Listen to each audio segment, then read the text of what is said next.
नमः शिवाय। एकादशी की श्रृंखला में फिर एक बार उपस्थित है अपरा एकादशी।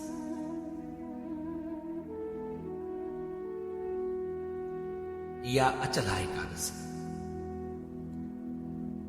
ब्रह्मांड पुराण में ये एकादशी का महात्म्य हमें प्राप्त होता है।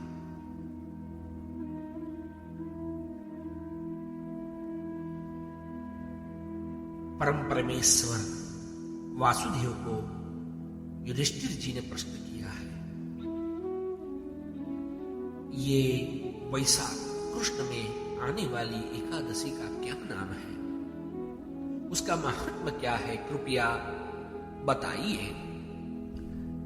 भगवान श्री कृष्ण कहने लगे हैं, हे राजन, यह एकादशी अचला है, अपरा है, ये दोनों नामों से प्रसिद्ध है। यानी पर ले जाने वाली, पर यानी आपने इस जीवन में जो कार्य किए हैं उससे भी ऊपर ले जाने वाली। पुराणों के अनुसार वैशाख कृष्ण पक्ष में या दूसरे मत अनुसार ज्येष्ठ कृष्ण पक्ष की एकादशी का नाम अपरा एकादशी है, क्योंकि यह अपार धन प्रदान करने में सहायता करती है। जो मनुष्य इस व्रत को करते हैं वे संसार में प्रसिद्ध हो जाते हैं। एक दिन भगवान त्रिविक्रम की पूजा करने से हमें ये अपार ऐश्वर्य प्रदान होता है।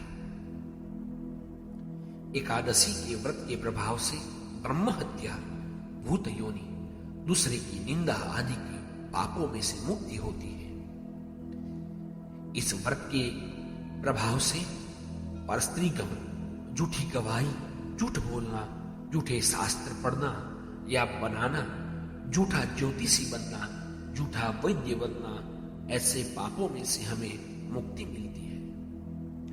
जो क्षत्रिय युद्ध से भागा है वो नरकगामी है, परंतु अपरा एकादशी का व्रत करने से वह स्वर्ग को प्रदान करता है। जो शिष्य गुरु से शिक्षा ग्रहण करते हैं और उसकी निंदा करते हैं वो अवश्य नरक में जाते हैं। जो जजमान ब्राह्मण से पूजा करवा के उनकी निंदा करते हैं वो जजमान नरकगामी होते हैं। ये एकादशी करने से स्वर्ग की प्राप्ति करते हैं, मगर अपरा एकादशी का व्रत करने से ये सब पापों में से निश्चित मुक्ति मिलती है।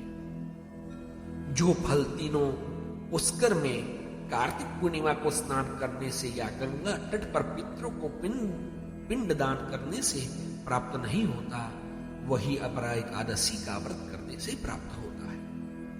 मकर के सूर्य में प्रयागराज के स्नान से, शिवरात्रि का व्रत करने से, शिव राशि के बृहस्पति में गोमती नदी में स्नान करने से, कुंभ में केदारनाथ के दर्शन या बद्रीनाथ के दर्शन करने से, सूर्य ग्रहण में कुरुक्षेत्र में स्नान करने से, स्वर्ण दान करने से अथवा अर्घ्य प्रदान करने से, गौदान करने से जो फल मिलता है वही फल अपरा एकादशी के व्रत से मिलता है। मूलतः ये एक महाव्रत कहा गया है। यह व्रत पापरूपी वृक्ष को काटने के लिए कुल्हाड़ी है, पापरूपी ईंधन को जलाने के लिए अग्नि, पापरूपी अंधकार को मिटाने के लिए सूर्य है, मुर्गों को मारने के लिए सिंह है।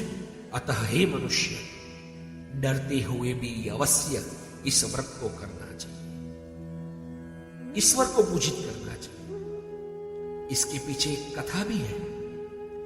मैध्वज नाम का एक धर्मात्मा राजा था। इसका छोटा भाई था, उसका नाम था वज्रध्वज। बड़ा क्रूर, अधर्मी, अन्यायी था।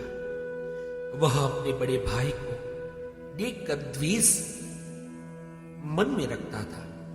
उस पापी ने एक दिन रात्रि में अपने बड़े भाई यानी महिध्वज को मार दिया और उसके देह को एक जंगली पीपल के नीचे गाड़ दिया। अकाल मृत्यु से राजा प्रेतात्मा बना है और पीपल में उत्पात मचाने लगा है। एक दिन अचानक ऋषिवर्य धौम्य वहां से निकले हैं, उस प्रेत को सुना है और तपोबल से अतीत को जान लिया है। अपने तपोबल से प्रेत उत्पात का कारण समझा। ऋषि ने प्रसन्न होकर उस पीपल के पेड़ से उस प्रेत को उतारा है और परलोक विद्या का ज्ञान प्रदान किया है, उपदेश प्रदान किया है। दयालु ऋषिवर ने राजा की प्रेत योनि से मुक्ति करवाई है और स्वयं अपरा एकादशी का व्रत किया है और उस पुण्य को इस राजा के चरणों में रखा है और इस पुण्य के प्रभाव से राजा की प्रेत योनि से मुक्ति हुई है।